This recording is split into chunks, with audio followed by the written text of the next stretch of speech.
Hey y'all, it's Stacy from Miss R&D, but just wanted to give you an update. My greens had grown really well over the last couple of weeks after I put that Black Cow, the bone and blood meal, and the 511.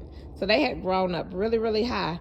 But when you have great roots and your plants are growing really well, it invites the pests to come in. So I just want to show you, I had picked all of these greens. These are the collard greens. I had picked those because the worms, the little army worms, were wreaking havoc on my greens. They are starting to flower also, so it's time to get rid of them. But look how they have torn up my greens over the last, I'm gonna say, a week. This one is really gone.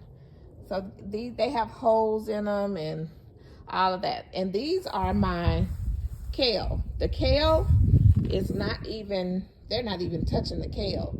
So I'm gonna go ahead and finish cutting these collards down.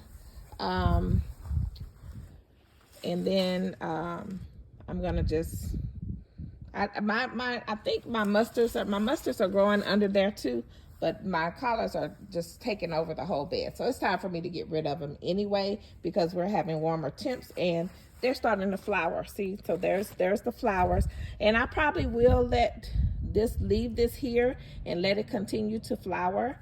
And let's see, this one is trying to flower a little bit here, but I'm just gonna leave it here and let them flower and get the seeds.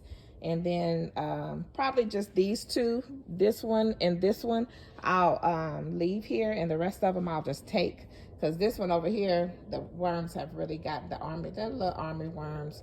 They have really, really taken over and eaten, like this leaf right here is just eaten up.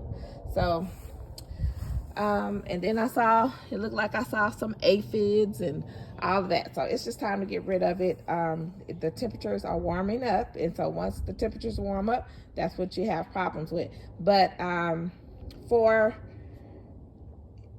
like leafy vegetables and stuff, to prevent the worms from taking over your crops, you could do a mixture of a tablespoon of Castile soap and water, and you could spray them down. The worms and everything that bite on the leaves do not like the Castile soap and water mixture.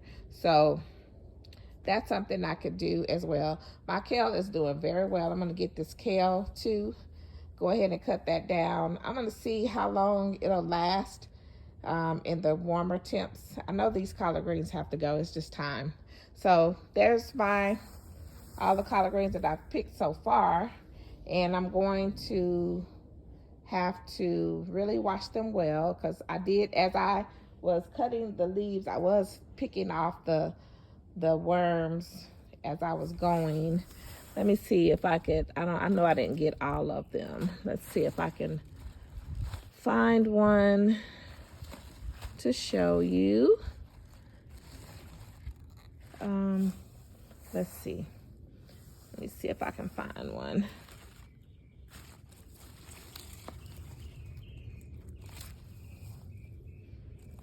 They have really torn up this one.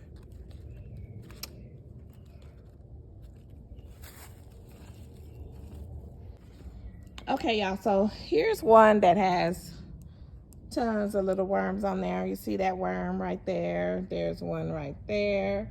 There's one right there. There's one up there. There's one in there. It has a whole lot of them.